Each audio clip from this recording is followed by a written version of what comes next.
Welcome everybody to 52 Living Ideas. Today's Thursday, so Jordan Peterson Thursday. We're doing Maps of Meaning, and today's topic is dwelling on paradise. So Roger and Victor, take it away.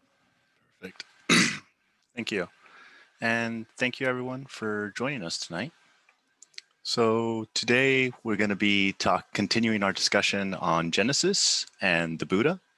And today we'll be mostly focused on the Buddha, though we'll still be referring a little bit to Genesis since we're essentially going to be discussing the overlaps between these two stories. Before we jump into it, let's go ahead and orient everyone. And can everyone see the screen? Can I get a thumbs up from someone? All right, perfect. All right, so just a quick recap of what we'll be using today and kind of the general goals that we'll be working with. So some things to keep in mind is the ideas of order and chaos, representations of the known and the unknown, and also the ideas or the archetypes of the Great Mother and the Great Father. Also remembering to the lens of looking at myths as subjective accounts, or at least internal psychological accounts. And finally, the last but not least, the hero's responsibilities that we've discussed in previous talks about what a hero should do, or what's the responsibilities of a hero whenever they encounter chaos. It is to, one, encounter it, to attempt to solve it if possible, or at least memorize the information or learn from it. And then three, disseminate that information so that the system can update later on. As far as goals for today, we'll be trying to cover the natural responses for becoming self-conscious, how the emergence of self-conscious is a necessary part of human development, the Buddha myth through a psychological lens and what it can show us about ourselves. And finally, we'll finish with the world tree and its relationship to us. So first and foremost, we're going to go ahead and start where we last left off. So last week, we discussed the Garden of Eden and the myth of attaining self-consciousness. In this lecture, Peterson kind of dives into paradise and our ideas of what paradise is and what it represents. He also covers several other points that we're going to be exploring today. The first is what was gained in the Garden of Eden? How do some in the Eastern cultures talk about the issue of self-consciousness? What can the Buddha story tell us about parenthood and development? How does the Buddha map onto the hero archetype that Peterson lays out? And why are trees often denoted in myths as significant? So picking up where we left off last week, what was gained? Let's start with what was gained in Eden and how did humans cope with it? So if you remember last time, as we discussed, the fruit from the tree of knowledge in the myth is essentially what's made us self-conscious, according to that story. And we can start by looking at what it is that means and what do we mean by that. And the first thing that Peterson notes is that self-consciousness often loads onto neuroticism, which is one of the big 5 personality traits, which tends to make sense because neuroticism is often best defined as sensitivity to negative emotion. So considering that self-consciousness is essentially an indication of being self-aware of yourself, and more importantly, self-aware of yourself normally in a negative sense, as in something you've done or something bad might happen to you, it means that you actually are exposed to negative emotion more than normal. And I put one of the bullets as this is a very strange superpower because it's the very thing that makes us godlike. That's also the very thing and it's also one of the things that's most complex. It's one of our most complex capabilities. But when it's manifested, it just seems to mostly make us freak out, panic, become unbearably anxious, and really stressed out during a social scenario or in many other scenarios. So it's this weird sensitivity to be able to actually conceptualize yourself and become self-aware of your own situation. That is what was attained. It's also defined often as a realization of vulnerability. Since self-consciousness is the ability to realize your true vulnerability in reality, it also invalidates the previous structure that did not account for that anomalous information. So if you remember the idea of Peterson has of, creating a map, and that map is predictable order, anytime you have a realization such as becoming self-conscious, your entire map is now invalid, right? Because if you didn't know that you were dead or that you would die, or you don't know that you can be hurt, or you don't know that you can be sick, and then suddenly that is now a new realization, your previous behavior likely hasn't been accounting for that the entire time beforehand because you didn't know it. And now it needs to be accounted for. So the entire previous system just collapses. And that's both what we see in Genesis and what we will see in the Buddha. In the Genesis story, when Adam and Eve take it, it's such a shock that they both have to kind of just hide and just panic. And then when God shows up, they don't know what to do because they don't have any of this mapped anymore. It's a completely new world, a new place, essentially. And for Peterson, this is going to come back later on, and hopefully I'll be able to show you more with an example in the Buddha story. But for Peterson, it's the rise of self-consciousness that is also the drive that forces a person to begin to form their own individual identity. As we will see, this is cyclical, and it happens a lot when we're developing, and it continues into adulthood. It's this cycle of collapse and then reattainment of paradise that's also going to eventually lead to the paradise that our parents give us, the collapse of that paradise, and the need to create our own. So, but before we jump into how self-consciousness works, we should also first consider how our minds deal with a change as drastic as attaining self-consciousness. And we can start by asking why the Garden of Eden in the story is held as a paradise, especially with what we know about it. We know that it's unconscious, right? That both Adam and Eve seem to be unconscious, or at least not self-conscious, mostly because Adam and Eve are walking naked and they don't seem to know that they're naked. It's not that they don't mind, it's that they're genuinely unaware of the fact that that's the case. The snake tells them that they will see like gods, and even the story says that scales fall from their eyes, and they seem to be able to do something that they hadn't before done. So there seems to be this huge shift. So why is this state of ignorance or bliss or blindness to reality around you, why is it framed as a paradise, as, you know, the Garden of Eden, the place where God, you know, created us and wanted us to be in? And Peterson points out several really cool and interesting things here. He says, well, one, it seems to be a desire to return to a state in which humans did not have to contend with God or reality, where you could just live in ignorant bliss, and the only thing that you need to follow was your desires, right? Like, you don't need to worry about it. You're not a moral creature. You just get to eat cake and busy yourself with, you know, the continuation of the species, as Peterson would say.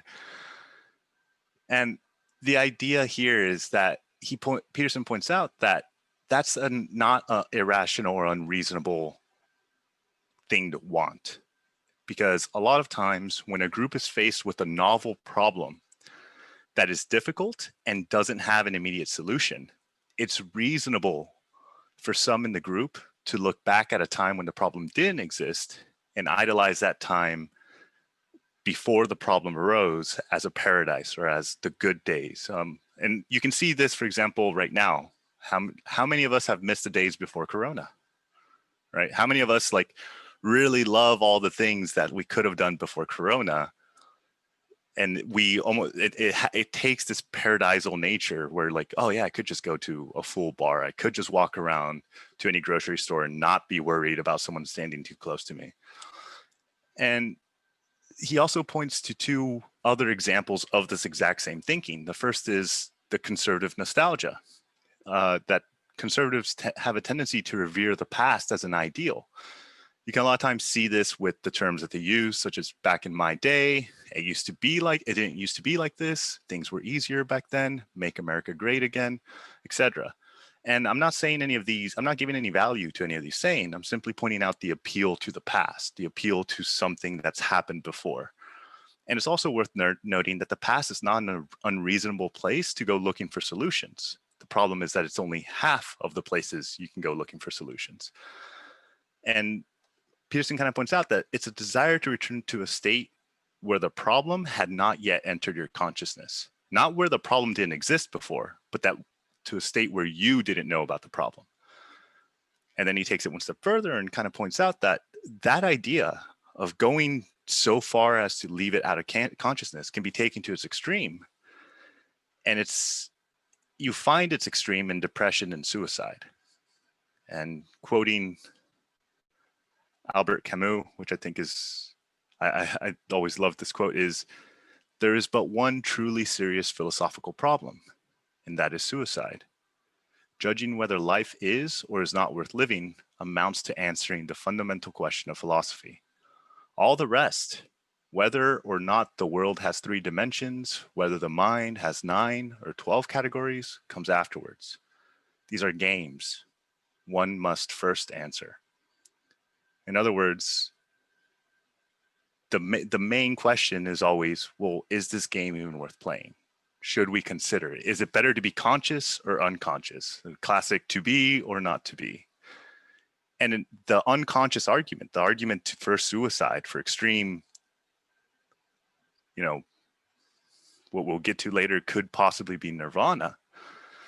It's the appeal to a time before the problems of the world were apparent to you. A time when consciousness ceases with it all the needs that it requires to maintain it. It's these appeals to an unconscious state that, at least in part, explain why the myth frames the Garden of Eden as a paradise. That piece of walking with God or not needing to be moral is what we were not as we were not self-aware, is lost once we consume the fruit from the tree of knowledge. That is what gives us the status of a fallen creature. So today, we're going to explore a very famous story from the East and see how they speak about this exact same problem of the appeal of consciousness versus the appeal of non-consciousness. Now, before I switch over to Victor, I do want to point out a couple of the similarities to keep an eye out for. The first is they both start in a walled paradise. Much like the consciousness of Adam and Eve, the Buddha is born into a world where everything that is needed for him is provided in abundance. The second is that the main motivating force here is becoming self-conscious. Due to his curiosity, much like Eve, he discovers aspects of reality that change how he views the world and understands the world. And then as a result of the previous state of bliss, it's permanently disrupted, meaning that due to the information that he now knows, he can never return to his walled paradise. The one big difference that might be worth noting here is, nor does he want to in the Buddha story. And we'll get more into that when we start to see how the Buddha also is an embodiment of the hero archetype. And one last thing, it is worth pointing out, as Peterson points out, that Genesis is one of the most well-known stories in the West, and the Buddha story is one of the most well-known stories in the East. So it's worth noting how they're both similar and what they both have to say about the psychological process of becoming self-conscious. So with that, I'm going to go ahead and stop sharing my screen, and I'll let Victor take it over.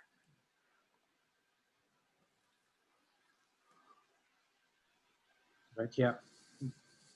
Before I get to the story, just a quick note that this story has many different variations covering a lot of themes, but tonight I'm focusing on a particular set of themes, and this does not mean that this is the only version, but so going in. So tonight let's look at enlightenment of Buddha. So Gautama Buddha was born to a royal king in ancient India. And the story goes like this. Soon after his birth, a sage visits the king and says that his son is either going to become the greatest ruler that the world has ever seen, or a spiritual leader. The king was determined to protect his son from desperate knowledge of tragic awareness and want him to become the greatest king the world has ever seen, and not the spiritual leader. So he builds walls around the kingdom and fills it with earthly delights. Father eliminates everything that's a reminder of suffering that's associated with life. So he allows only people that are young, healthy, and happy in this walled kingdom.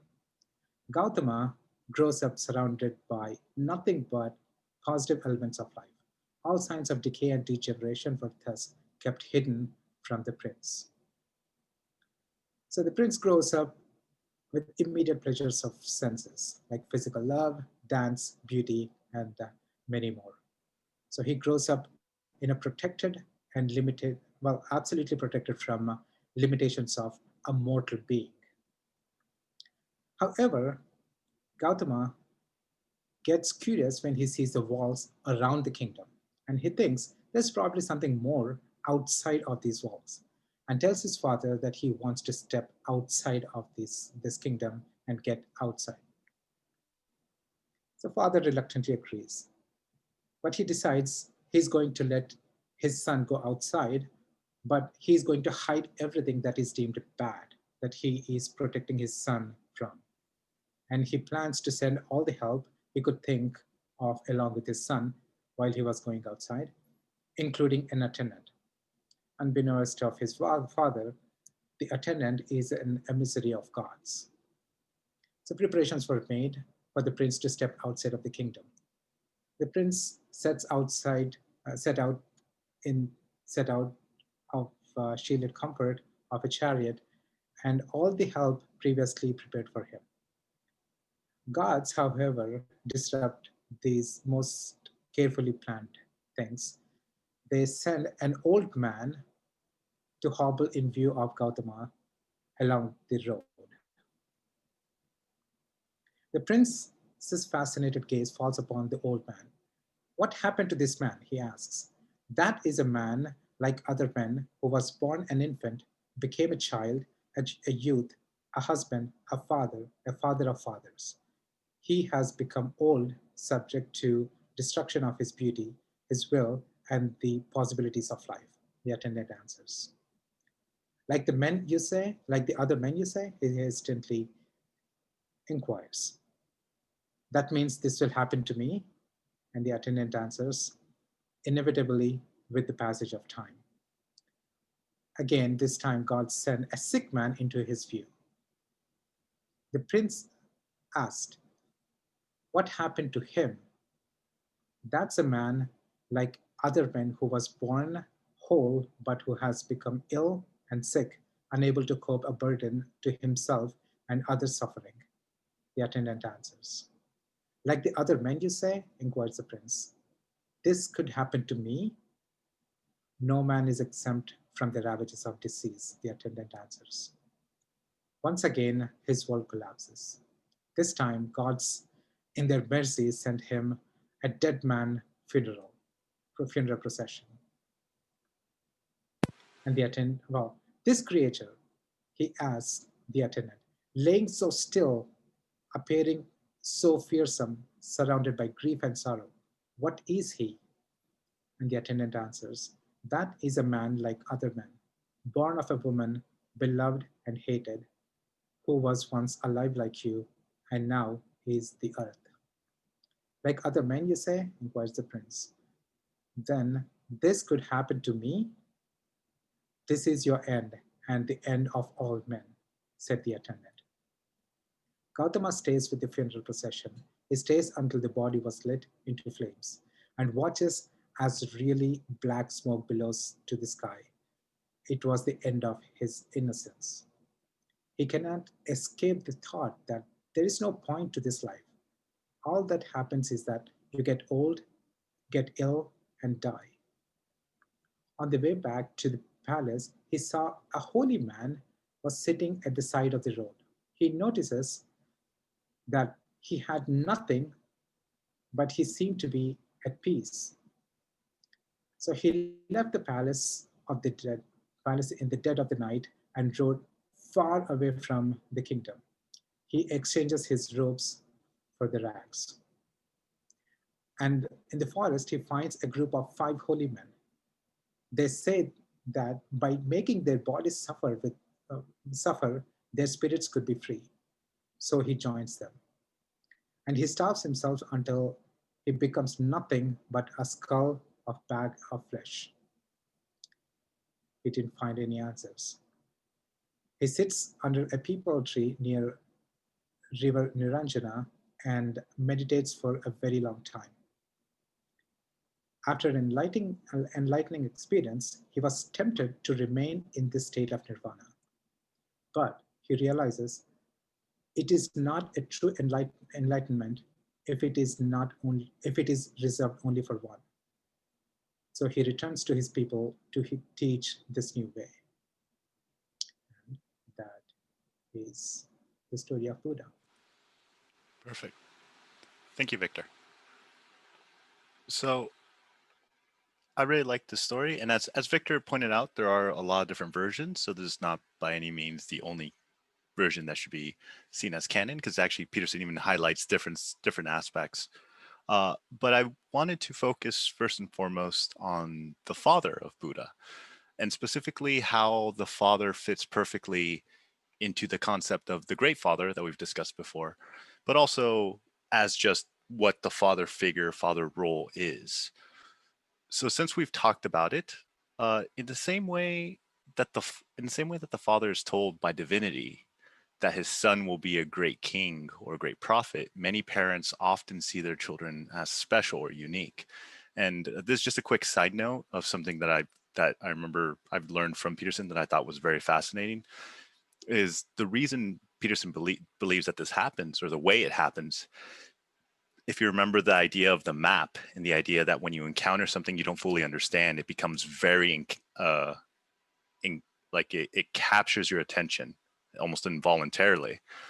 Well, he believes that one of the ways that evolution got it so that you're constantly paying attention to your children is that the children don't get mapped very well, or they don't get mapped at all. So every time you see your children, you're seeing them as though you're seeing them for the first time. And it kicks off a very different response, which is why when you see your child, as opposed to all the other children that even might look like them, it's your child that sticks out, and it's your child that has way more valence than anything else. That was not neither here or there. I just thought that was a really cool theory and point that Pearson made that was relevant to this. But moving on, the father of the Buddha also creates a Garden of Eden in a sense. Since his father is the king, he sets out to build a paradise for his child, so that the child will fall in love with life and will choose the path of a worldly king rather than of a spiritual leader.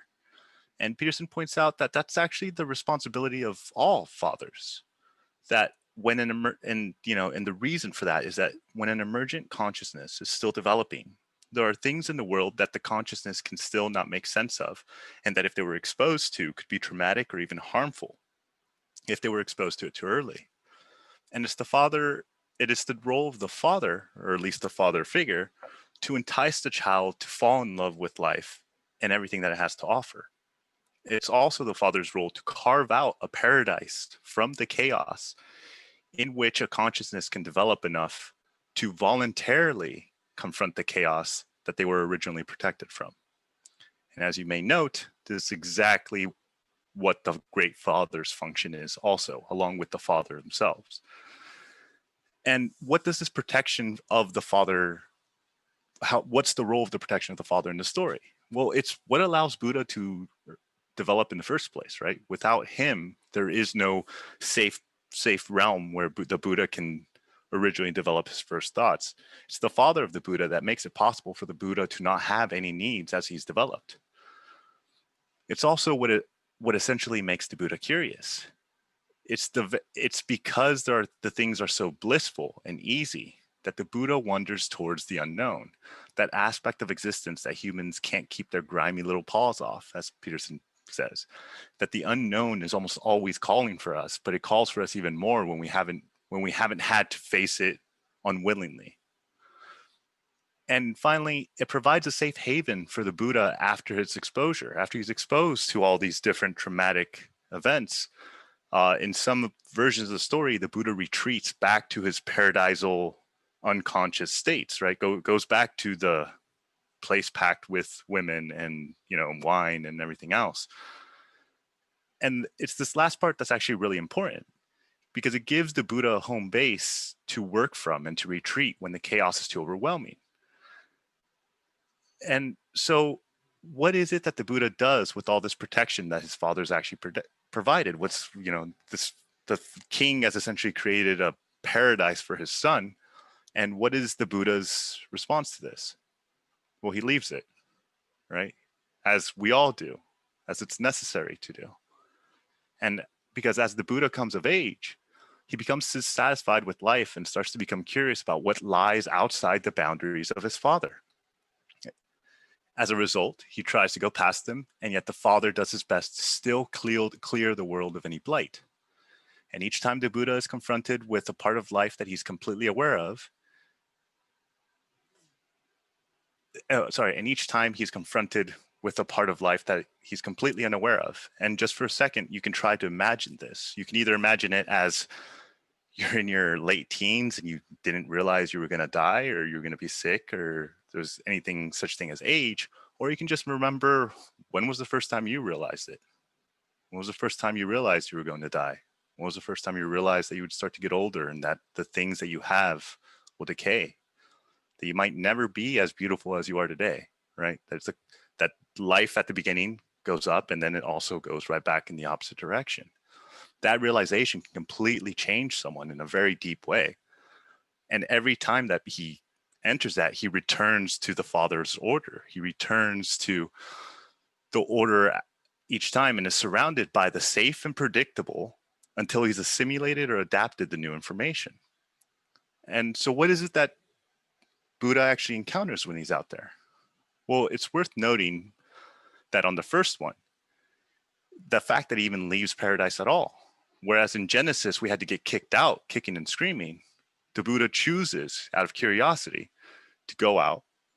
And much like the unconsciousness of Garden of Eden, much like the unconsciousness that's offered by the Garden of Eden, it's very similar to what he's leaving. He's leaving a place where all your desires will be satiated. Everything that you want, you can have. And then still, out of human nature, he goes out of curiosity. And though the father tries to clean up as much as he can, the gods send him an old man. The man's a testament to the degeneration over time, essentially telling, in a very quick message saying, your youth is fleeting. Things will not stay the same. Then the second one of illness. And at this point, it's also worth noting that the Buddha's already left his paradise. He's already seen how scary the outside is. He's seen that can expose him to things he doesn't want to know, such as the fact that he's actually young and this actually changes and goes away. Yet he chooses to leave again, right? Once again, it's the curiosity to know the truth that brings him out. And Peterson even points out that the whole point, or the idea of original sin of Adam, is that if you were given the exact same choice, you would likely do the exact same thing. For human beings, what we haven't got is always more compelling than what we have got. And it makes sense if you understand how, like from Peterson's perspective of how we think, because what we have got, we understand, we know, and we're fully aware of all its limitations. But what we haven't got has the potential to be everything. It has the potential to be and solve every single problem you have. The likeliness of it actually being that's not very likely. But because you don't know, whereas you do have something that you do know, the unknown is always more appealing. So another thing that is worth noting is that when the Buddha does encounter the ill man, he learns about the existence of illness and that it can affect anyone. And also, again, completely collapses his worldview. He returns to his palace, to all his distractions. But eventually, even though the experience was negative, the Buddha dares to go out again. And then this time, the gods send him a funeral parade. The shock is so strong that he cannot return. Peterson even notes that when he tries to return, his father prepares a crowd of naked dancers to entice him. But the Buddha is so shocked by the notion of death that he can't enjoy anything in paradise that paradise is offering, and he leaves the kingdom. Right? So it's this idea that, yeah, even if everything in life is great, it's not enough to just do that, right? It's not enough to just only satiate your urges, because that's not all that life is. And so then why is this a Paradise Lost story? Well, partly because it actually reflects growing up. The story can also be seen as a dramatic retelling of how the rise of self-consciousness can be managed. Because as you grow up with several protective structures. One of them maybe is your father or father figure provides. It's what your father has given you. Another is the culture that you were raised in. And they both have trained you in your thoughts, behaviors, customs, and perspectives, which is what you use to navigate the world, is how you make sense of the world around you. However, your parents, or in this case, your father, has his own limitations. Once you have caught up to them, there's no solution they can offer you. You're at their level. And you can imagine, just a quick example I made up is you can imagine a child at a playground who's confronted by the chaos of playground politics, right? Like they've never played with other kids. It's a massive, scary world out there. They encounter a bully, something that he's not prepared to handle. He runs back to his mother for support and resolution. And the mother just fixes the problem, yells at the kid, whatever. Now, imagine that exact same situation, only instead of finding a bully, he finds another seriously injured child. When he goes to his mother for support and resolution, he instead finds that his mother has the same shock and confused expression that he has, right? That realization that your parents are just as out of the element as you are. There comes a point in everyone's life when your parents are actually just as lost as you are because you've caught up to their limitations. At some point, you return to your parents with a problem and they have nothing to say back. And there's also, and I think we've all experienced that at some point, right? You learn that your parents have all these solutions, and then eventually you're almost shocked and disappointed to find out that there isn't one. But that can be taken to one level higher.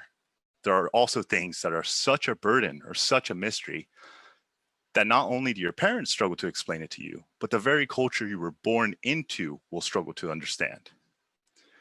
And it's this realization that forces us to have to continue to explore chaos, as that is the only place that anything novel can come from. Essentially, once you've exhausted yourself, once you've exhausted your family, once you've exhausted your culture, you have no option, if you still have an issue with something, to go out into the unknown and keep looking for that solution.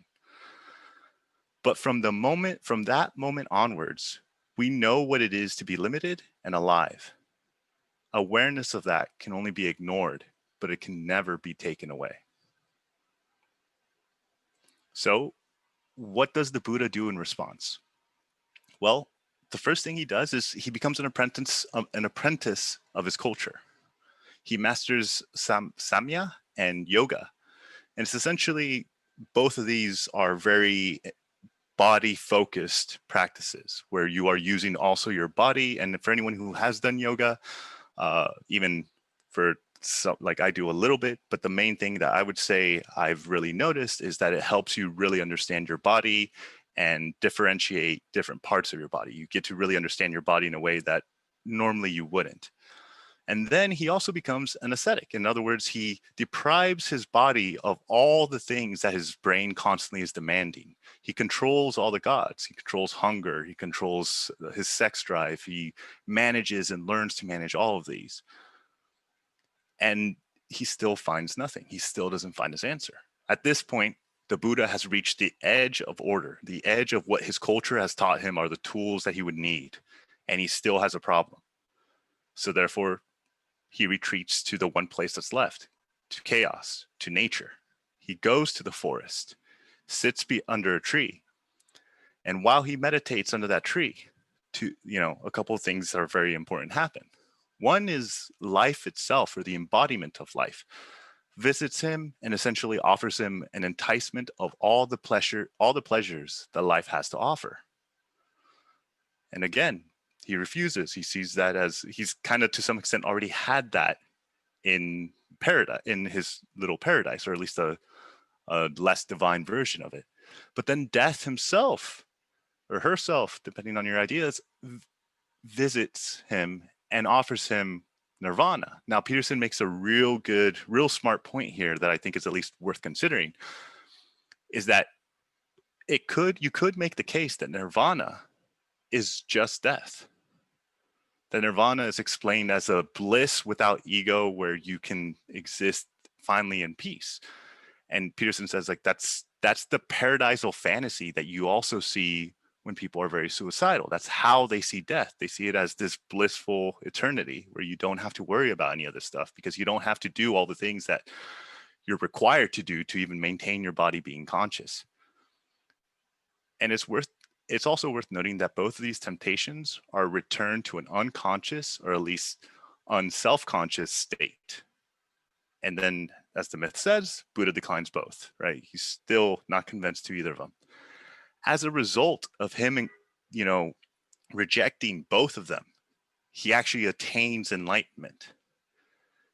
And then the interesting part here is, though once he has attained it, no, there wouldn't be a story about a Buddha if that was the end of the story. If it was just some random dude, partied really hard when he was young and then ended up getting lost in the forest and found enlightenment, that's not a hero. And it's exactly this part that's what really, for me, I think makes Buddha the hero, is that he attains enlightenment, the thing that he's been looking for, and then chooses to return back to share that knowledge with everyone else, right? And as we mentioned before, the hero must return and share that solution.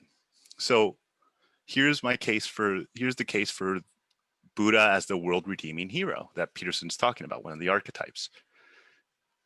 As you can see in the Buddha study, and in the Buddha story, he does everything a good hero does. He confronts chaos when it manifests itself outside of its parental and cultural understanding, right? Once he sees his finitude, he takes it on, even when he learns that there's nothing that his culture or his family can throw at it.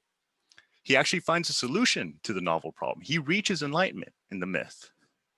And then he chooses to return and disseminate that information to update the system as a whole. As a result, Buddhism is the 5th largest religion in the world. Now, regardless of whether the myth is true, what it highlights is a behavior profile for confronting one of the most chaotic aspects of life itself.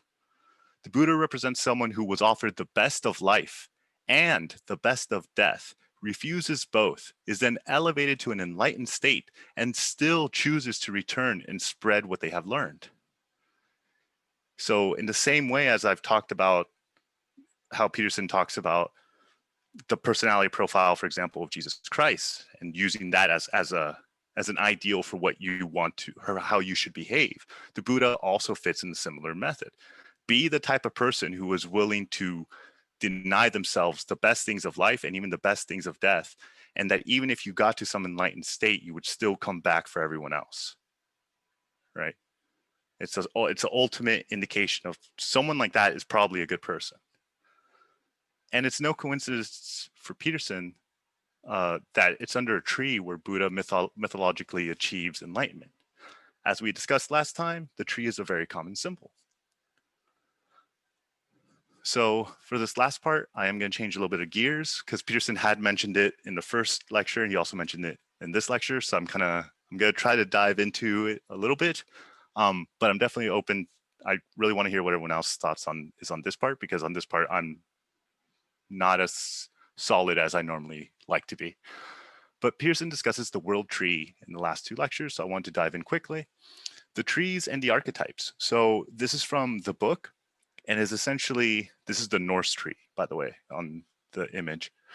But as you can see, Peterson points out that these map out to the exact same archetypes that he's talking about. So the trunk is the archetypical sun. And the reason that is, as we'll get into it in a little bit, trees can often be symbolic representations of us ourselves, especially in this sense, because we're connecting multiple layers at once. This idea is kind of hard to wrap your head around, but I'm going to do my best. So you can see the inner circle as the great father, in other words, the domain that is known, the outer circle on top as the great mother. And then here's the interesting part at the very bottom. It's the roots of the tree that are, and the roots of the tree are also infested with snakes and water normally. But it's the root of the tree that's the dragon of chaos. In other words, the unknown as such, or reality as such. And to understand this metaphor, you need to essentially conceptualize us as that tree, and the top part as essentially our head, our mind, our imagination, and the bottom part as the thing that grounds the imagination or the gods or the divine with the dragon of chaos. In other words, the thing that we're standing on, that's reality, right? That's the actual world. And everything else that we're conceptualizing, including our theories of the world, is all held in, it's symbolically in the head, right? Like it's nothing but a map of how we believe the world functions. And Peterson points out that you can see this in multiple religions. In Eden, the forbidden fruit. Also, sometimes Jesus Christ is symbolized in medieval art as the tree of knowledge. In Buddhism, the Enlightenment is reached only after everything else has been abandoned and he returns back under a tree. In Norse mythology, that's actually exactly what we're looking at right now. And it's the top layers are where the gods live, and the bottom layers tend to be the microscopic or the smallest real reality. Peterson also sees this as a symbolic, as a symbol for the autonomic system. It's essentially all the parts that connect all your organs together. And he points out that the system's tree-like. And to understand why this is important, especially from Peterson's perspective, you need to understand that for Peterson, he believes that our consciousness isn't just created, that our ideas aren't just formed in the brain, that they're actually complex automated systems that are abstracted multiple levels, and at the lowest level are just physical. Like they're just physical deterministic responses, but once you get into an level of abstraction, they stop being that. They stop being just automations and start acting more like personalities. And that's why he's really a big fan of Freud and Jungian psychology, because he sees that as that's how our consciousness kind of develops through our spinal cord and way later into our actual language and abstractions. And he sees this symbol tends to normally be the tree that connects all of reality. You can also conceptualize it as we as beings, as we mentioned earlier with the Genesis, are just as responsible for the reality that we create as anything else. For example, the reason there's an association with the visual and essentially a light spectrum, sound, touch, taste, the reason we can experience all those different dimensions of something is only because we exist. If we didn't exist, those dimensions of, let's say, a pizza wouldn't exist. The colors wouldn't exist. The taste wouldn't exist. And more importantly, the concept of a pizza where all those things are one thing wouldn't exist. In other words, the tree, if you imagine them as being us, is at the center of the universe. Or in other words, we are at the center of the universe that we inhabit. Because we are the very thing that is putting all the sense data together, that is connecting all these different things that otherwise are not connected except for they're relevant to us as living beings. So a little heady, a little bit weird, but I'm definitely open to questions. By no means am I trying to say I'm an expert on this part of the material. But he does point out to one other thing. So if the metaphor that we're if the metaphor is that we're trees, what are the fruits of that tree? Well, here's where he's going to talk about an interesting connection, and this is much more on the psychological realm, of consumption and transformation.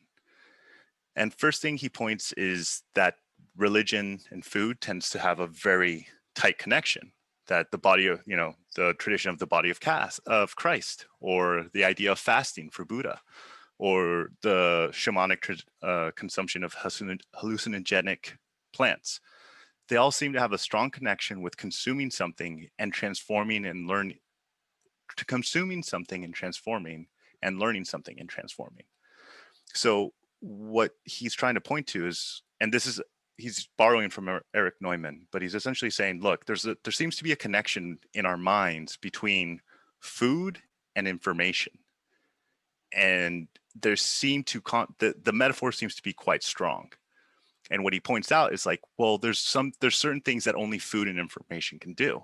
and some of the things that he points out is, well, it's natural to see that consuming food has a direct relationship with transformation of energy and behavior. In other words, if you eat something healthy, you're going to feel and think a certain way. If you eat something heavy and greasy, you're going to feel a certain way that's very different from eating healthy.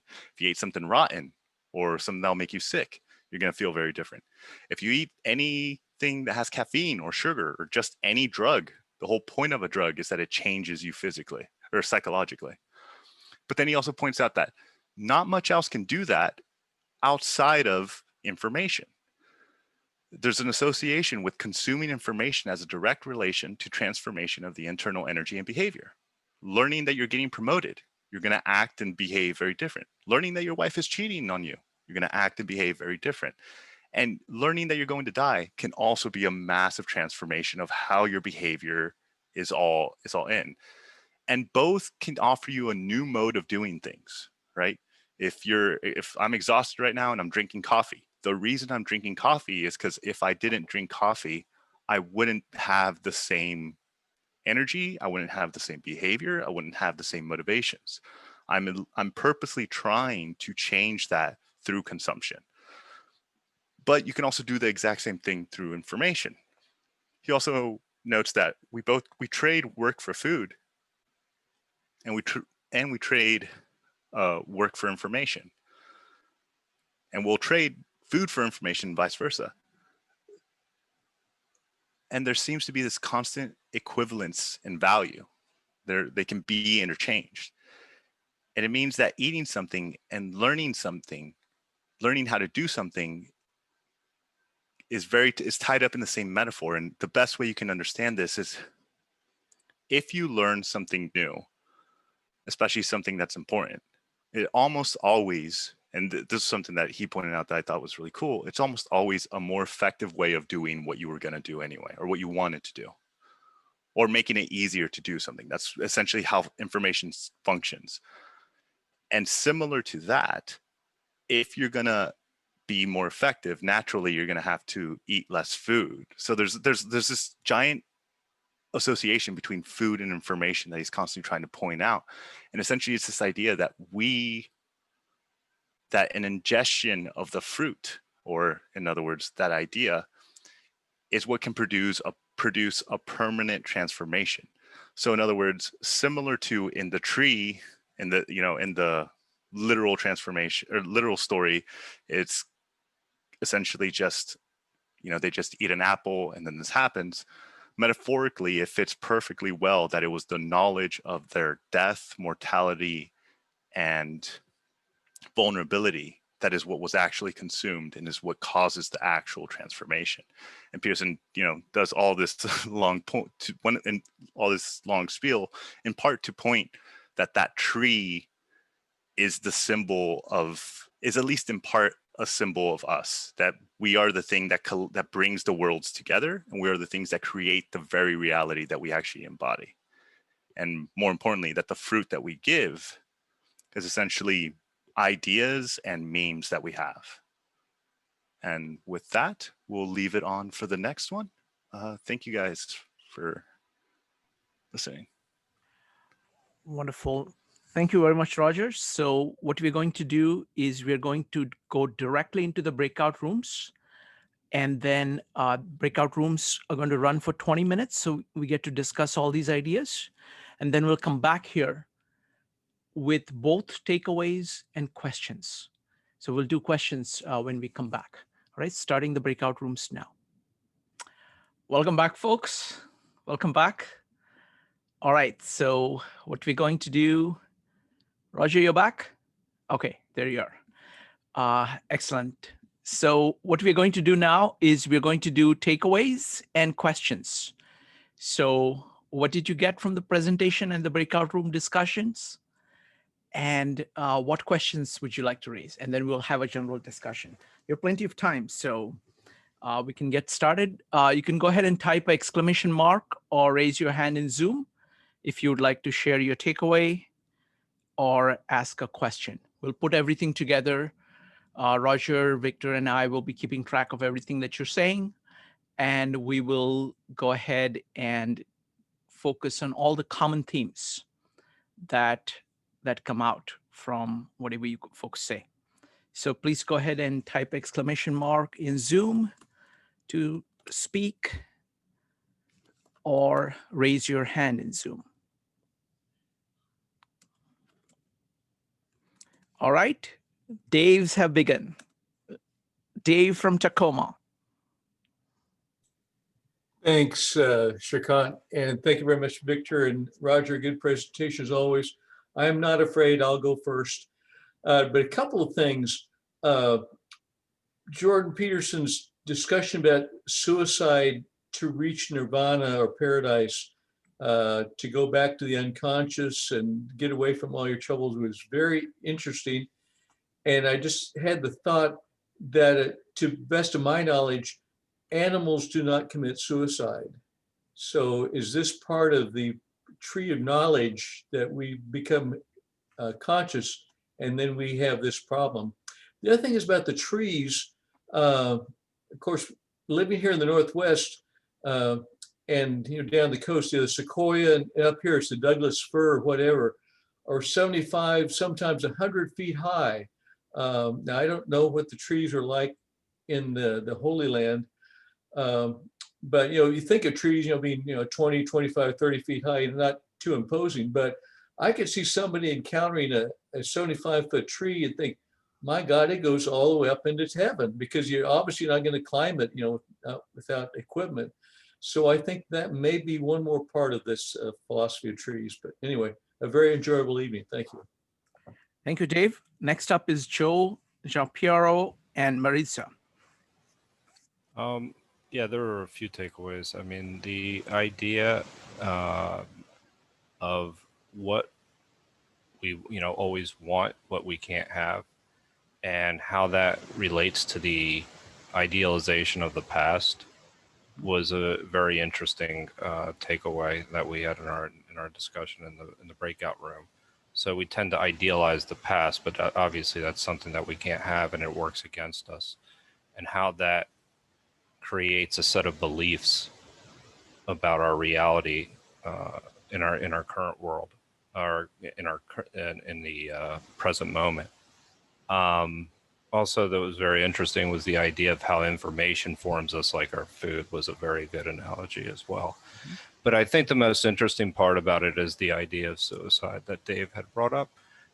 Specifically, the question that Roger posed, and it was, how does philosophy, my question would be, how does philosophy solve the problem of suicide? And I found the Buddha story to be partly an answer for that, where, there's a decision whether you can be unconscious or you can go on the hero's journey.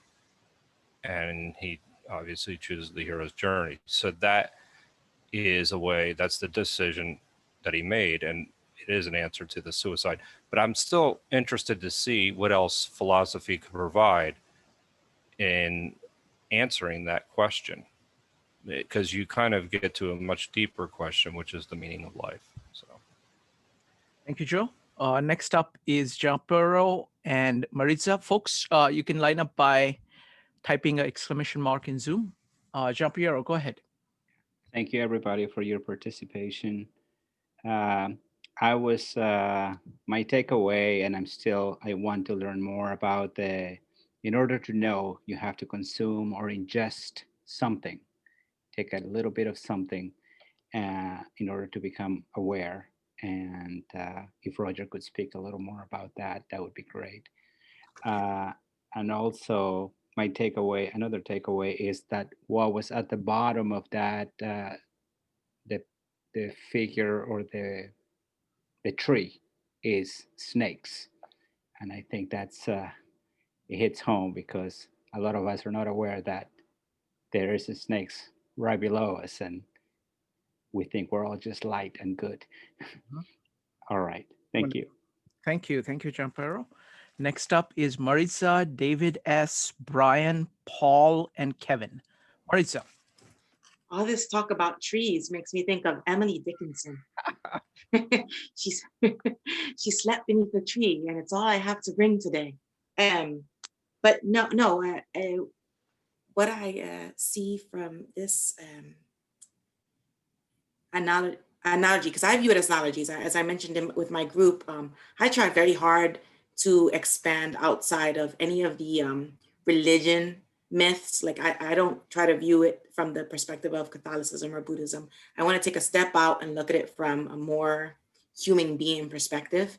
And what I see here basically is these are all cautionary tales and admonishments to what happens if we sit in a corner and cover our eyes and close our ears, or if we sit too still for too long. So if I'm in this job that's not terrible, it's good, right? Life is good, I'm paying my bills, I'm okay.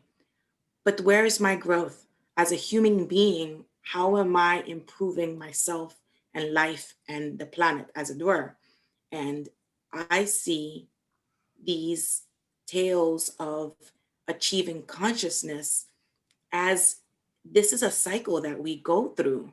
We have to realize, like we have to become aware of something new. And once you know that, you can't, like, somebody in my group said, once you know something, you can't unknow it.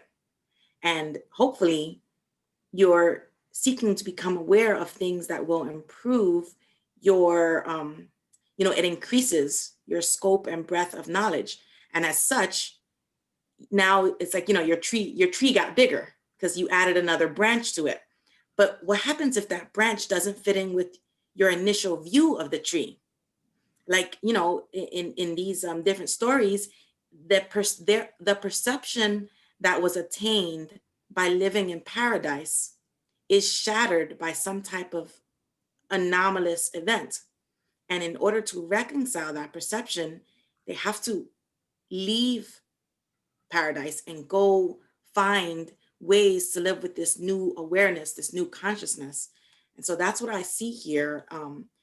I really am fascinated by the concept of, saying the concept. And, one of my favorite lines in the, if for those who are reading the book, the chapter, The Appearance of Anomaly, is where I think most of this information comes.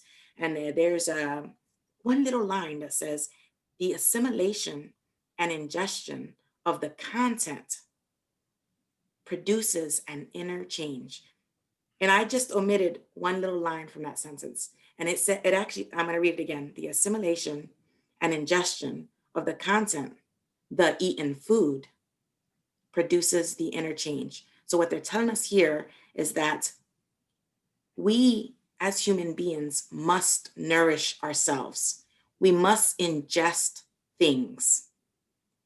And by ingesting these things, it produces a change. If you're eating food, you're giving your body physical, tangible nutrients that are going to bring about this change that kind of greases the mechanism of the literal human body.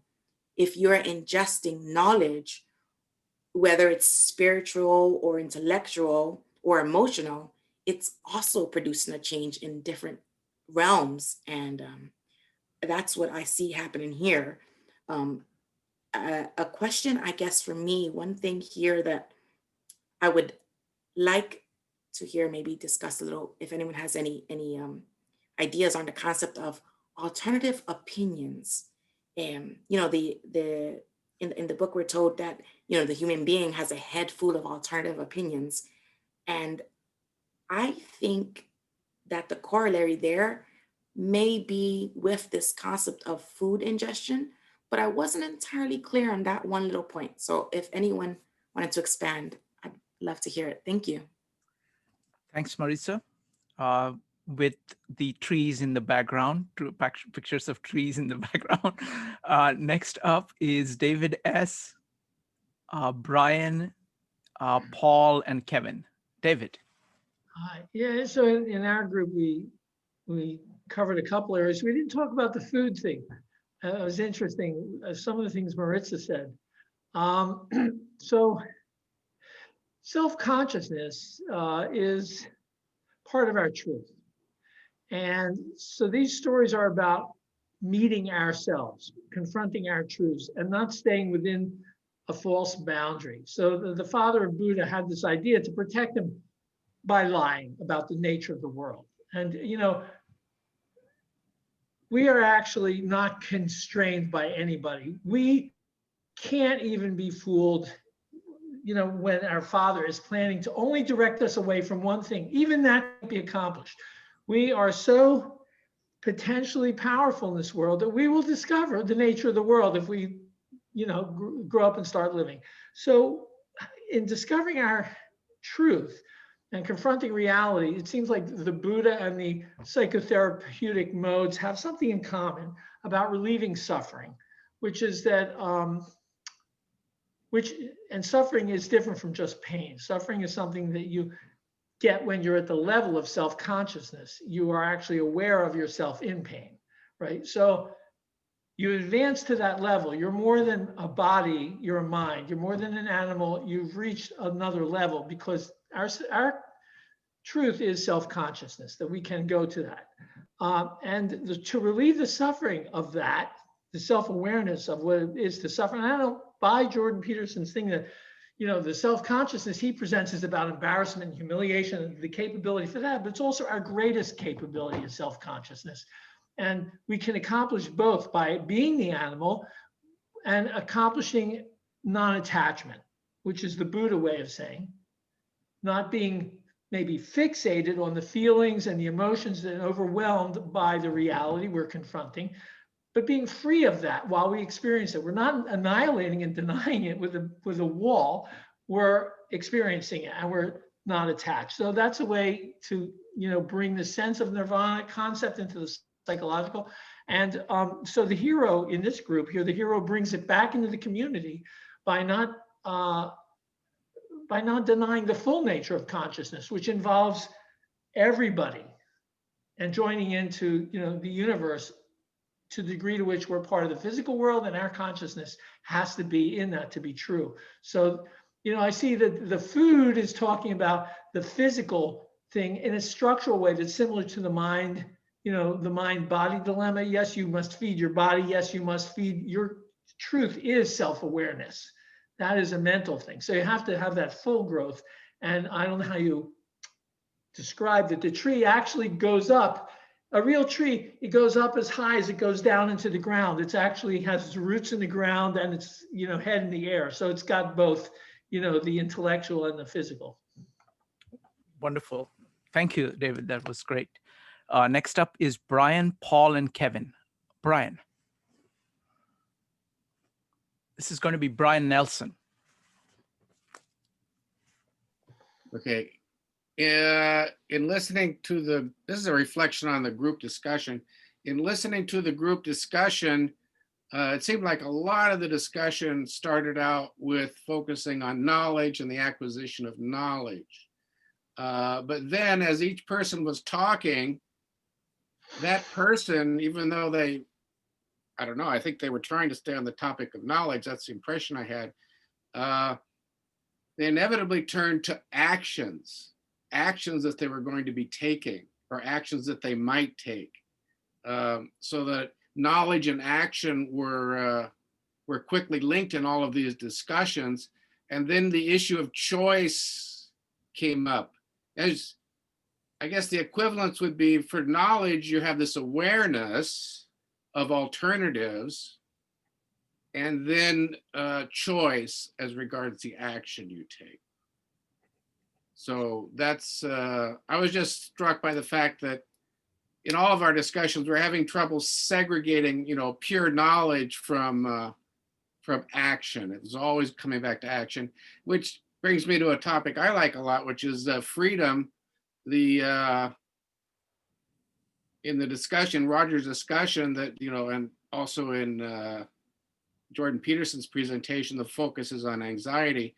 But I noted that in Kierkegaard's work, anxiety is the dizziness of freedom.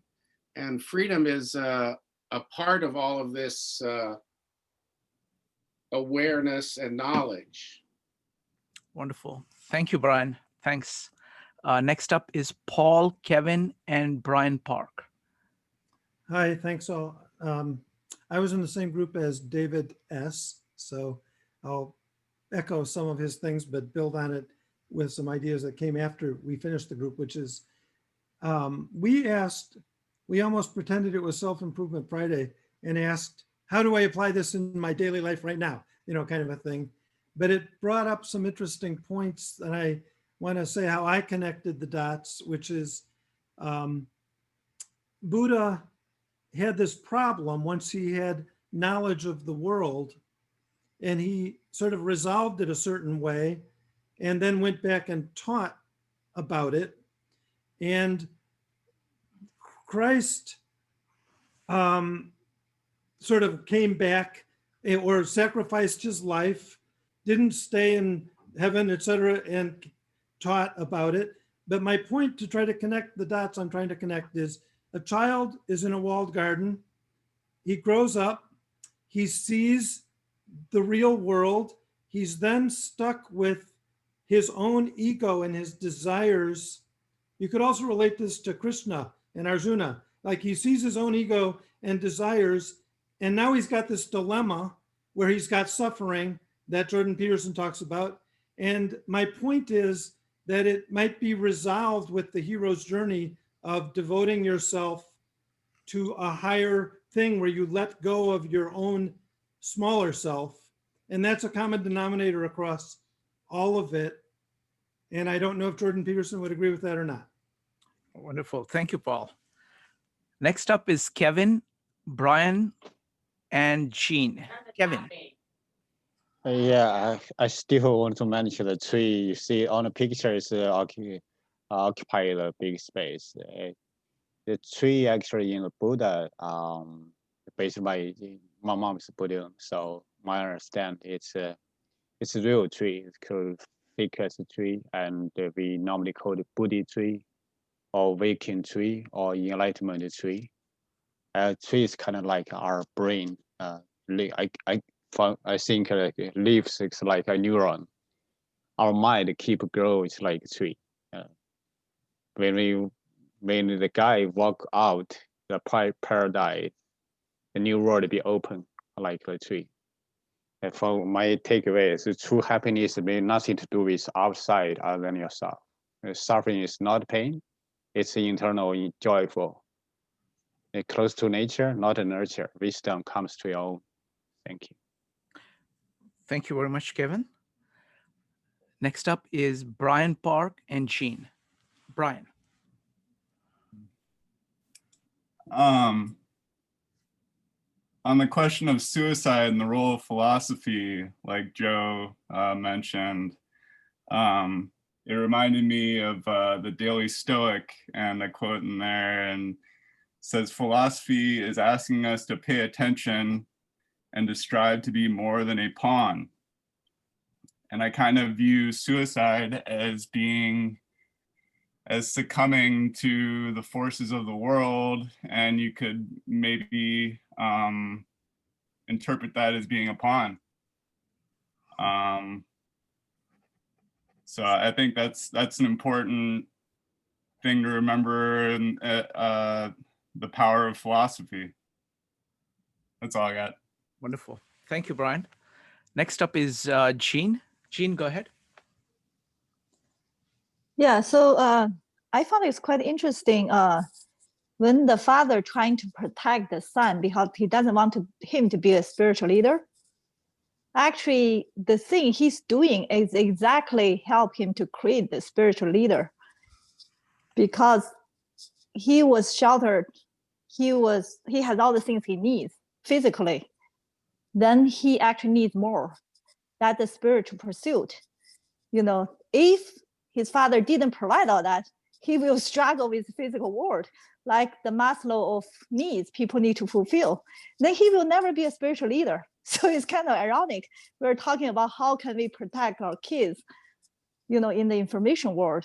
I think a lot of time the way we protect them may end up make them more vulnerable in the real world, because if they're totally sheltered from the internet or whatever, when they totally exposed, when they go to college, they don't learn how to deal with along the way, then they will more easily be damaged. So I just found it's kind of ironic. A lot of time the father or the parents try to do something, end up that has a counter effect. Wonderful. Thank you. Great observation. Next up is Wen Lee. you had a question? Okay, next up is Judith. Judith, go ahead. Okay. Yes, Did go ahead. Okay. I wasn't going, but I was going to say something about suicide. You know, it's a really ultimate philosophical question, but I was typing the question, you know, like, it's not really a question. I believe that you can kill yourself without killing yourself. So that's the ultimate, you know, rebirthing, you know, this lifetime, you know, this physical lifetime, you know. Yeah, that's my point. Okay. Thank you, Wen. Next up is Judith. Judith, go ahead. Yep. So Roger was in our group. Nobody in my group has spoken up, so I think I'm going to do the job. It was a very interesting discussion, I thought. So we talked about knowledge and where knowledge comes from. We touched on that. Like, is it something, how much of knowledge is something that we come with, and how much of it is something that we eat off the tree, or you know, that we get from others.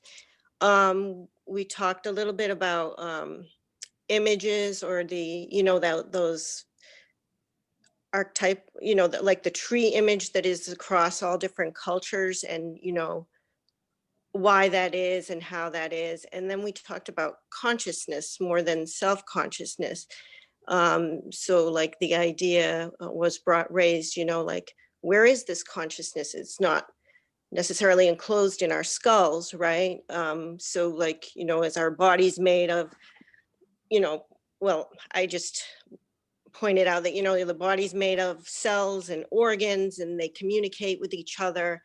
And we communicate with each other with ideas too. So, which is an exchange of energy and information, and it changes us just the way our cells rely on, you know, the rest of the body, you know, we rely on our environment. So just the whole idea, where is this consciousness kind of idea?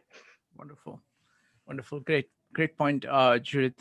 Next up is Jyoti. If anybody else wants to share the takeaways or questions, this is the time to do it. Jyoti, you're next. Yeah, I also had two people speak before me, and they did a good job. But I think one of the reasons, one of the things that Buddha was involved and he was going to do was a detachment theory. And I think Peterson didn't even touch that. Life is a suffering, and you can detach yourself from suffering. That was his way of looking at life. And the second thing that I was going to, my take is that the father already knew that my child had a propensity to become a spiritual leader. So that was his destiny. So he got driven to the destiny. Just the father just did not know what he's going to look at outside the so-called castle, and what is he going to fall for. And because he had the destiny for being a spiritual leader, he looked at all the poverty, misery, death, and he took that personally. And he said, what was I doing in that castle? I was wasting my life there.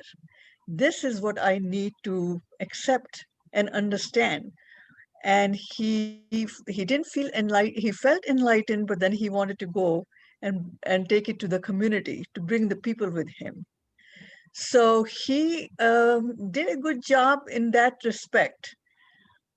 But whether the father's protection helped him to go in that direction or not remains to be questioned. Because if it was his destiny, he was just going to do it. Wonderful. Thank you, Jyoti. Next up is Brian. Brian, you want to add to your takeaway? Yeah, I have a different point. It's really kind of elaborating on a comment that Roger made in summary in passing, and I think it really exemplifies a lot of the attitude towards Buddhism. And he said that the thrust of the Buddhist lesson was, and I don't disagree with this, is freedom from suffering. Freedom from suffering. And if you look at the Buddha's teaching, it's, avoid suffering by avoiding desire. Or attachment or detachment, all these different words, which are interpreted differently. But I think there's also a freedom. I don't think Buddha is that passive, first of all. People characterize that as passive, which I think, might be a fair characterization if you're just talking about freedom from desire, freedom from suffering. There's also freedom for. There's a reason why you would, once you have this freedom from suffering, it comes through awareness and enlightenment and detachment. Then the question is, what do you do with this freedom? It creates capacity, it creates potential. What do you do with that? And that's another part of the Buddha story. He decided to do this for mankind. He experienced this enlightenment for mankind. So that's another, if you will, an active or positive aspect to what the Buddha is doing. And I think that's generally two aspects of freedom from and then freedom for. Oh, that's beautiful. Thank you. Thank you. That was great.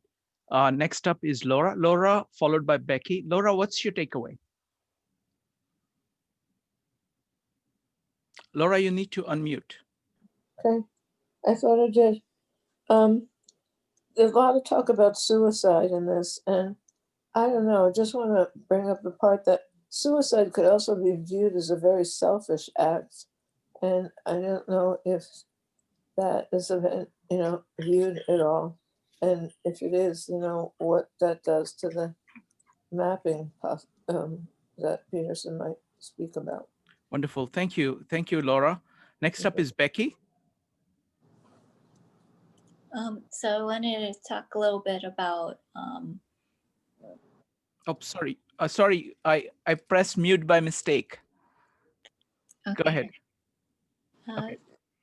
All right. So I wanted to talk a little bit about the feeling of suicide, and that's usually motivated by how we interpret whether or not life is worth living. And that's when we look inward and we see our suffering. But taking away the lesson of the story of Buddha, he looked outward and was able to really carry that burden of suffering. And so there's a poem that Peterson had written called Wisdom. And the idea is that life is suffering, but through learning, you die to yourself every day, and you transform yourself, and then, like Buddha, you bring that wisdom back out into your community. And so I just want to read that really quickly for everyone here. Please. So Wisdom by Jordan Peterson. Mm-hmm. Life is suffering. Love is the desire to see unnecessary suffering ameliorated. Truth is the handmaiden of love. Dialogue is the pathway to truth. Humility is the recognition of personal insufficiency and the willingness to learn through dialogue. To learn is to die voluntarily and be born again in great ways and in small. Speech must remain untrammeled so that dialogue can take place, so that we can all humbly learn, so that truth can serve love, so that suffering can be ameliorated, so that all of us can stumble forward to the kingdom of God. Wow. Thank you. Oh, that was wonderful. Thank you. Thank you, Becky. Next up is Maritza. Oh man, to go after that. I have to say I'm super stoked that somebody else brought up poetry, although I have to say hers was so much more in line with the topic. But I wanted to say for a moment that I think that there are times in our lives when we do need to contemplate a suicide of sorts. Again, if we're looking at this from a, not a literal sense, but we're talking about myths. So let's look at it metaphorically. sometimes to burn everything to the ground in order to free yourself to start all over again is just the most viable option.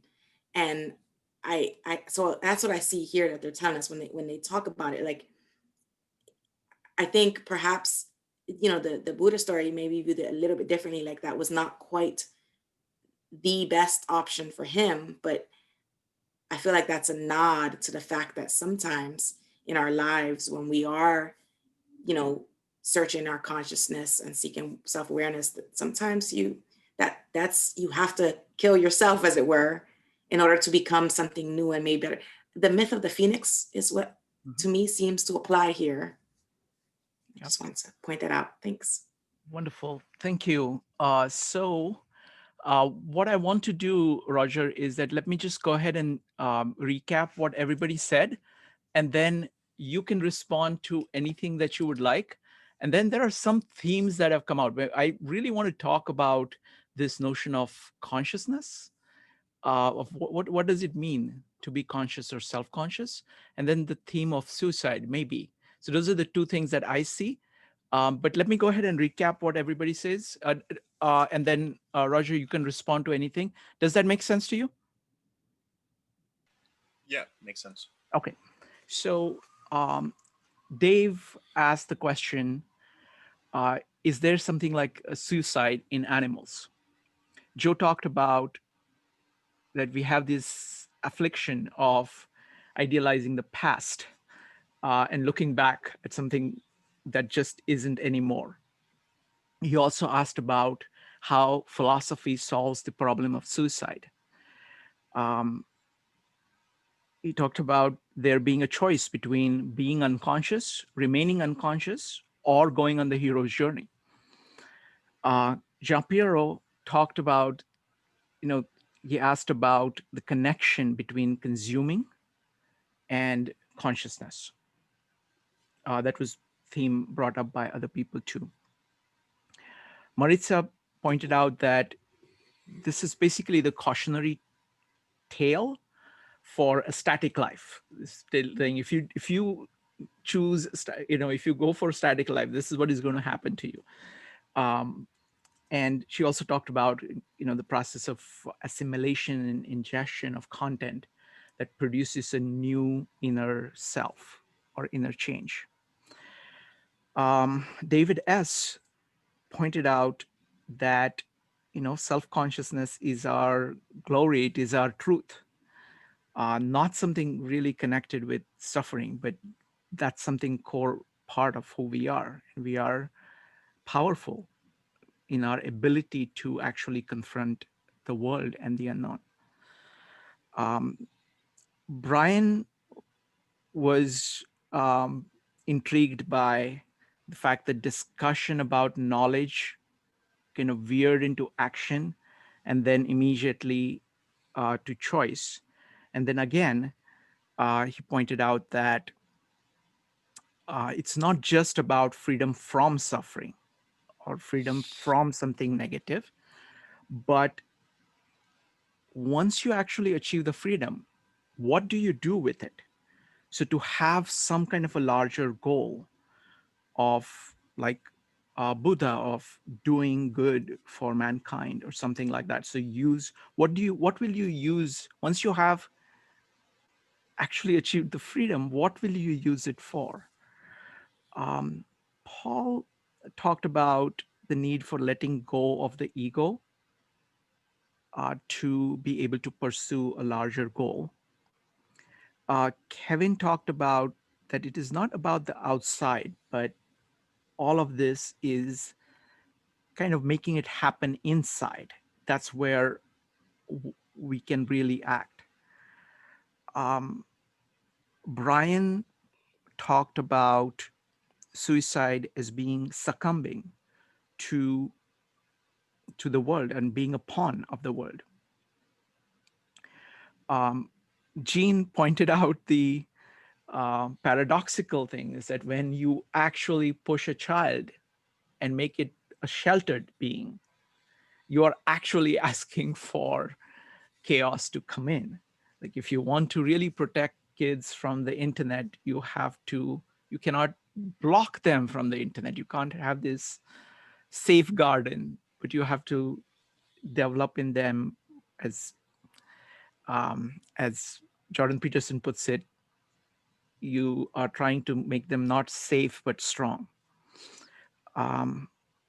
When talked about kind of killing yourself without killing yourself, and Marisa also talked about, and this is a big theme in Jordan Peterson, is that actually letting go a part of yourself is like killing a part of yourself, because you develop this entire complex, which is combination of thoughts, emotions, and habits that seems like you, and you kind of have to let it die in order to go beyond it.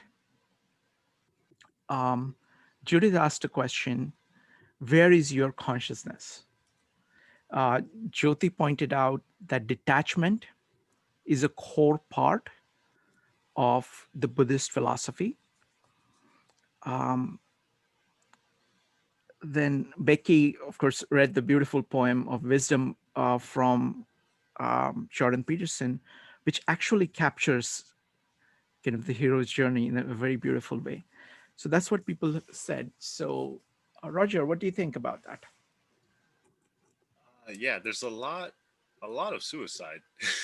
So I so think what we'll do is that suicide, we'll take that as a topic, and we will deal with that topic afterwards. All right, yeah. So that's one topic. And the second topic I see is this idea of kind of consciousness and freedom, and kind of setting yourself free, and what does that involve, or where is consciousness, all of those. So these are the two topics that we will I want to discuss, put on the table for everybody to comment on separately, but you can comment on anything else that you would like. Yeah, I'll try to speed run them, and I'll skip the ones that are like suicide or consciousness then. Sure.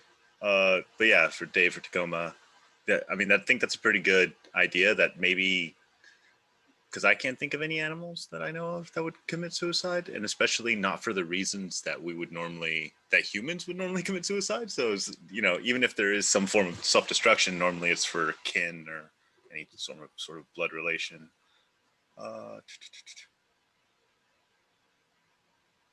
Yeah, there was a lot about the food ingestion, the connection between food and information, which, I don't know how to, I don't know if I can even fully get into it, but essentially it's basically the idea that food is one of the most basic structures that we as animals would have had to have developed. And the reason we care about food is because it gives us energy. Then as we start to discover or learn how to use information, why do we want information? Well, because it lets us navigate the world more effectively. Well, why do we care about effectiveness? Because it lets us store more energy. So the same motivation kind of gets interlocked, and these two ideas have functioned very similarly. And therefore, I think Peterson points out that Neumann's point is that essentially we already have the framework for a really close metaphor of food and information. Two things that we need, and that when are consumed have the capacity to fully transform us. And Peterson's point is Neumann's just pointing out that there's a natural tendency, a complex, for us to associate those two, which is why when we are talking about myths, or we're talking about the human imagination attempting to understand things it doesn't understand, it constantly associates those things together. And that's kind of the general point that he's going for.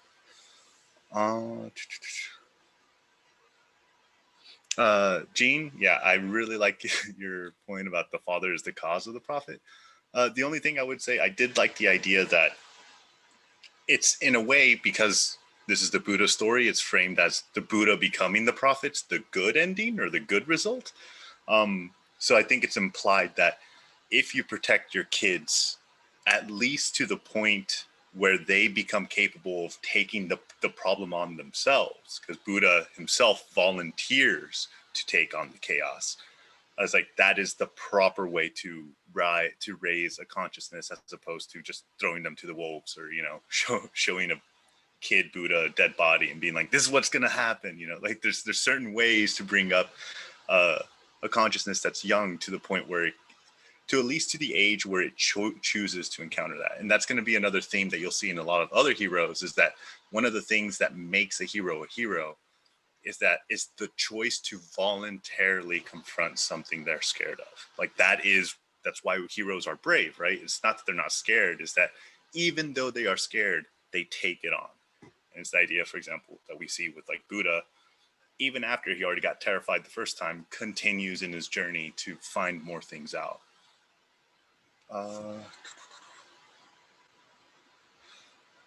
And yeah, I think a lot of these are just the suicide stuff, so I'm more than happy to jump in. All right, excellent. So Victor, are there any comments that you would like to comment on? Well, I have one comment. I think Roger's gonna take up the idea of reforming yourself. So the other word is that came up is the idea of suicide. But I just want to touch on the thing Maritza mentioned. So she mentioned the idea of metaphorical suicide, which is a way of reforming yourself. In Buddha's story, it actually captures that idea. Meaning, so in the first half of his life, he has experienced so much, and he has gone through so much of indulgence, and at the end of it, he realizes the idea of renunciation of the things that are not meaningful. So that's the idea of metaphorical suicide, or the taking off. Jordan Peterson says, cleaning off the chaff from the wheat. So I really like that idea. So that's one. Excellent. So let's take the topic of consciousness first, and then of suicide. So I'm going to do a little bit of lengthy introduction. I want to connect it up. I've always tried to do this syntopical work, where I'm trying to connect it to other ideas. The most powerful way of thinking about consciousness, or specifically self-consciousness, I have ever seen is from Julian Jaynes. And it's very powerful because it's very simple. What he's saying is that, we are reactive beings. If we are not conscious or self-conscious, we are reactive beings. So there is a stimulus and there is a response. You can also look at it in terms of, he also thinks of it in terms of God and man. So something that commands you, and a being that does something as being within you. So what happens is that when you're a child, your parents are your God.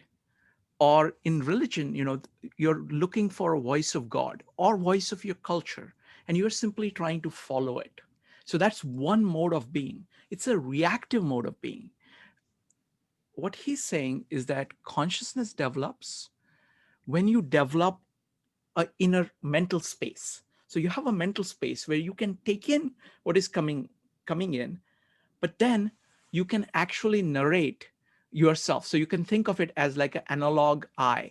He calls it an analog eye, like your character, where you say, what would happen if I did this? What is, so you consider different possibilities in a self-conscious way to redirect action. So it is the introduction of this mental space where you consider possible actions, which is the beginning of self-consciousness, beginning of freedom, beginning of self-direction in human beings, as opposed to being reactive.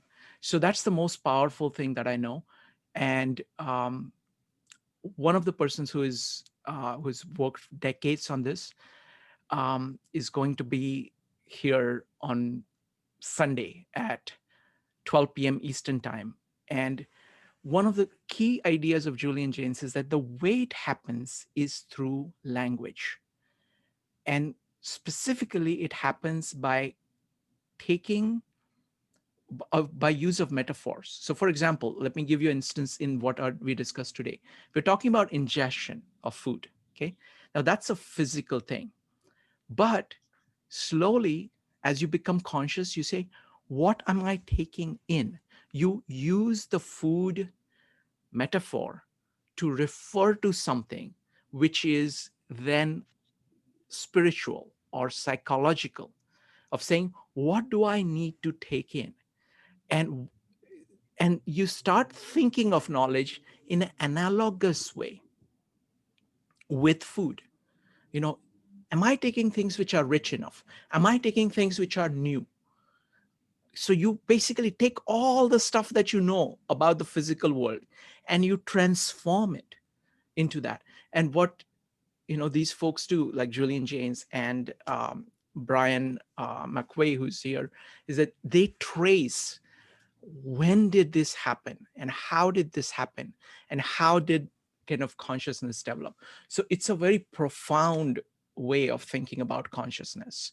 And that's what we're going to be doing on Sunday at 12 p.m. Eastern time. I also want to tell you about another really remarkable meetup on nature of emotions, because we keep talking about nature of emotions.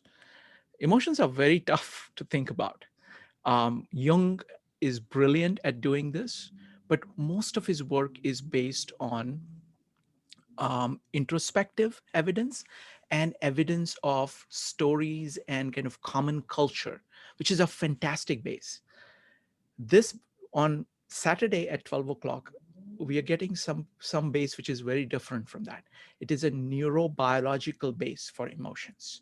There is a profound thinker called Jack Panksepp, who has studied mammalian emotions. He has identified 7 different circuits which are common to all mammals.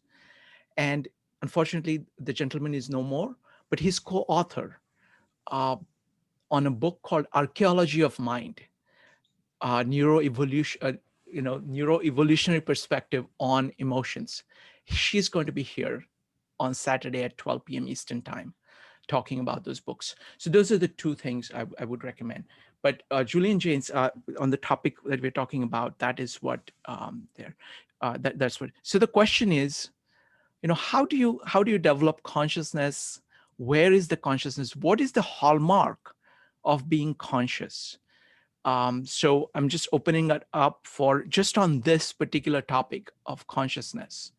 Anybody who wants to say something, you can go ahead and type ! But we'll start with Roger. Roger, go ahead. Yeah.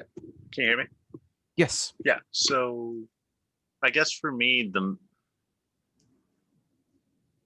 I think the big difference between consciousness and self-consciousness is the awareness of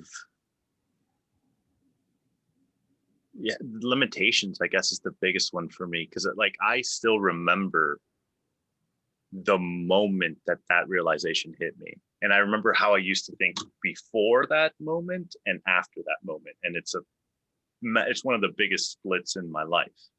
Like before that moment, as a child, I remember playing, and my conceptualization of the entire world was a place of nothing but good and safety and comfort. And, you know, I remember like singing to the sun because God loves me, and talking to my little teddy bear, and like very blissfully ignorant.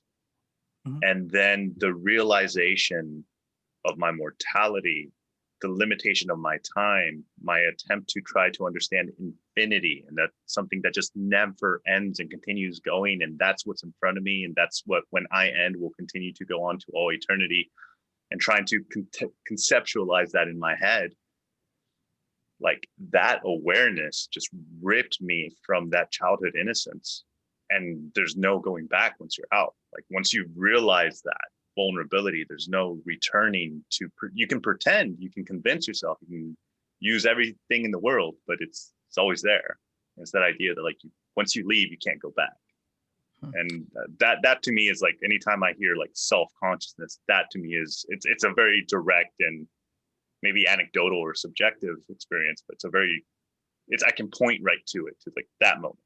That's what that was. Oh, that's wonderful. That's amazing. I just want to say that, you know, the way in which like Jordan Peterson presents this is very different from way in which I experience self-consciousness, because he's presenting it as kind of, there is a paradise and it's a loss of paradise.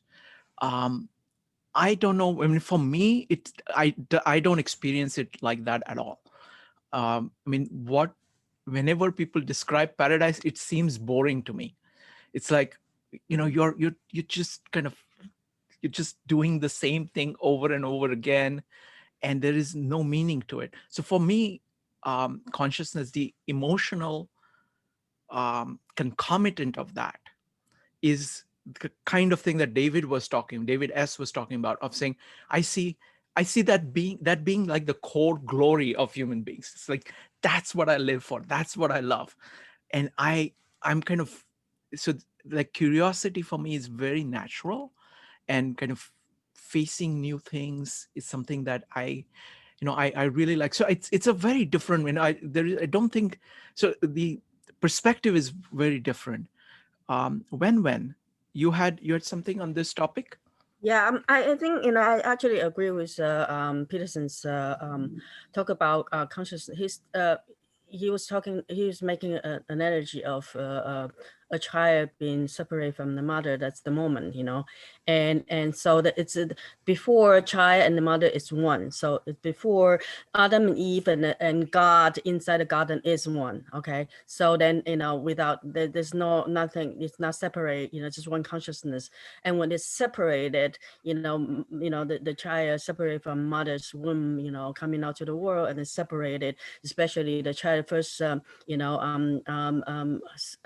the physical separation actually create a self-consciousness. That is a self-consciousness, a small self-consciousness, And so I do actually quite agree with Peterson's energy. Yeah. Wonderful. Thank you. Thank you, Wen. Next up is Dave from Tacoma. Yeah. Consciousness. To me, I want to go back to the tree of life again, and that life is suffering. Because I think about an animal. Most animals don't suffer. You could think a dog, dog's got a pretty poor life or whatever, but he doesn't complain. And a dog can look up in the sky and see a bird flying, and then say, gosh, if I could just build a machine so I could fly. To me, it's our expectations that we think, oh, look at that bird. I bet I could do something and I could fly like a bird. And probably a lot of guys got killed, in the process, but by gosh, we did. But yeah, it just seemed like that's our curse of our depression, that life is suffering, is our tree of knowledge. Wonderful. I just want to again talk about this connection between this and what we are going to discuss on Saturday on the archaeology of mind. There are 7 basic emotions that these folks have implemented, and one of the emotions is seeking, which is where most of the food or anything that we seek, and that has a very interesting signature. So you are at this level, kind of positive level. When you see something that you want, you actually go down, straight down, because you see something that you want and you don't have it. And then you try to get it. And once you get it, you actually come back to the same level. Okay. And this is like Buddhist, this is Buddhist philosophy that you can see in the neural circuits. Okay. So that's all about kind of seeking and attachment. Next up is going to be Jean Piero. Thank you. So I like this idea of the loss of paradise. I've heard Jordan Peterson talk about combat soldiers and getting PTSD. And he said one of the common things about soldiers, and I've been a soldier and I was diagnosed with PTSD, is that loss of innocence, that you are naive in the sense that you have a framework and you think people are going to play by the rules in combat. And then you see something horrific that, using children as weapons or something like that. And then your frame of reference is no longer valid to live in this world. And you become aware of what you don't know, that blind spot. And I think that's where you have to reinvent how you see the world and your philosophy of life. Thank you. Thank you, Jean-Pierre. Great point. Next up is David S.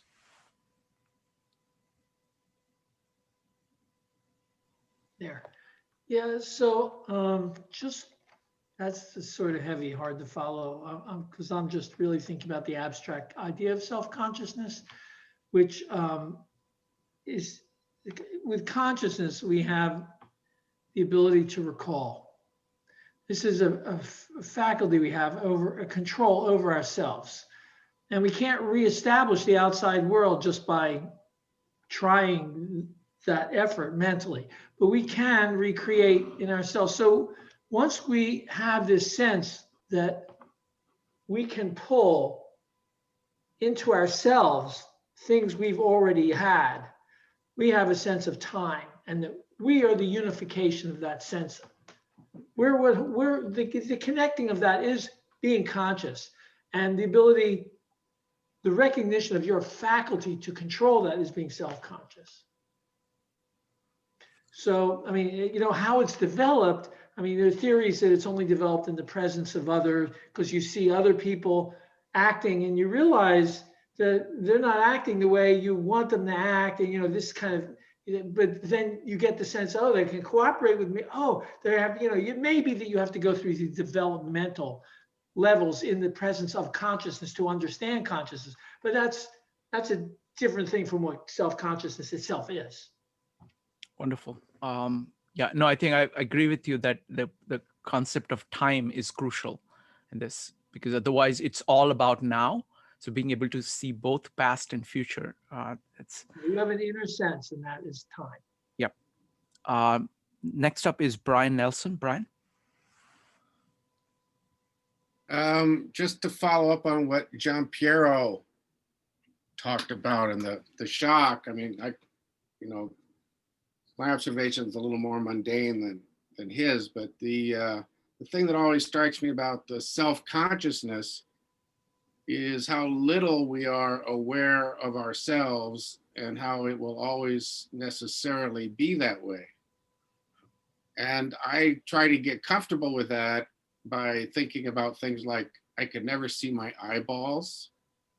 I could never see the back of my head. I never see x-rays. There are so many things I am not aware of. And I am never going to, and I seem to be doing okay with that, I am not going to be fully aware and conscious of myself, ever. Wonderful. Thank you. Thank you, Brian. All right. So let's talk about suicide. All right. Roger, you want to get us started? And anybody else who wants to comment on this topic, you can go ahead. Roger. Yeah, so Peterson actually has a lot to say about suicide. He's given a lot of, like, there's a lot, he used to do Q&A for his Patreon, and he'd get a lot of people that were going through depression or suicide. So he's talked about it several times. But I guess I'm trying to think of what it is that we should talk about or what we should frame, because the suicide is such a broad question. I think Peterson in this scenario is talking about, I mean, since he is a clinical psychologist, his interest is, in his job to some extent, is to help people who come to him and want to die. And to do that, the only way you can actually do that is you need to fully and truly understand why someone would really want to do that. And to do that, you have to not just see it as the negative parts, which I think are actually the more obvious aspects of suicide, is all the pain and all the destruction that it wreaks on anyone and everyone who cared about you, right? Essentially, it destroys the very people that cared the most about you. But why someone, even if they know that, would still choose it, right? Like that like there obviously is something that is convincing enough to people that makes them willing to, or that's just so much that they can't handle, right? That's so much of a weight that they're like, you know what? I'd rather none of this have any value whatsoever. I'd rather not care and not worry about it. I'd rather just let go of everything because this life wasn't worth it for me. And I think it's shadow work, right? It's really hard to look at. It's really hard to get yourself in that mindset. I was really suicidal when I was younger. So for me, like, I have a lot of personal experience with this, but it's an aspect of truly seeing that as one of your more viable options. And I guess the dangerous part, and the part about depression that makes it so dangerous, is that depression can push you to a point where that doesn't just seem like a good idea, but it seems like it's the best idea that you'd be doing, and you'd be doing everyone else a favor if you did it, right? Like, it's not even nihilist, right? It's worse than that. It's almost like you are such a burden on everyone that you care about that if you killed yourself, everyone would show up to your funeral and be sad, but then actually be kind of glad that they don't have to deal with you as a burden anymore. And that's just like how low depression can drop you, to the point, and where that hits you as more true than anything else, that it's an emotional sensation of that truly feels like that's where you're actually at. It doesn't feel like you're just imagining it. And it makes sense, because if you've been around depressed people, they're not fun to be around, right? Like, I'm someone who suffers with depression. It's like, when I'm depressed, I avoid people, because I'm like, I am terrible. I am just bring everyone down. I sap everyone else's energy. And I just want to talk about really dark stuff that no one else is interested in talking about. But that just reinforces that idea that you're alone and you're isolated. And I think Peterson does a great job at kind of giving you some ways to work out of that. I think one of the main things is that, like, and there's that natural thing of that you can always commit suicide tomorrow, right? If you're really that suicidal, well, cool, you've made it your entire life. You can't wait till the end of this. And yeah, like, for me, my personal idea is I get to have my cake and eat it too. I die at the end. So I might as well find out what happens on this ride. And then, I get the last part at the end anyway. I want to talk about the way in which people like Jack Panksepp deal with this, because what they do is that instead of looking at suicide as a particular action, they say, okay, what kind of emotions drive somebody in that direction? And so the emotional circuit that drives people in that direction of depression and suicide is what Panksepp calls the panic circuit. And the beautiful thing about that is that because he studies mammals, he actually says, okay, where does this panic circuit come in the mammalian evolution, and why does it come in? What is the function of it? Because all emotions have a function. Okay, and if you understand the function, and if you understand what are the correlates of those functions, you can understand what is going on better. So he identifies that this panic circuit is basically a mammalian circuit of a kitten whose mother has just left it. Okay, so, and it cries out first for the mother because it is completely dependent on the mother. Okay, it cries out for the mother, and then if the mother does not come back within a short period of time, it goes into this energy conserving mode. It just kind of folds up into a little ball and is extremely still.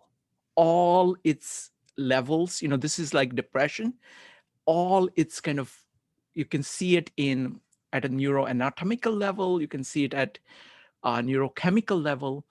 And that is the phenomena of saying that everything that is supporting my life has left me.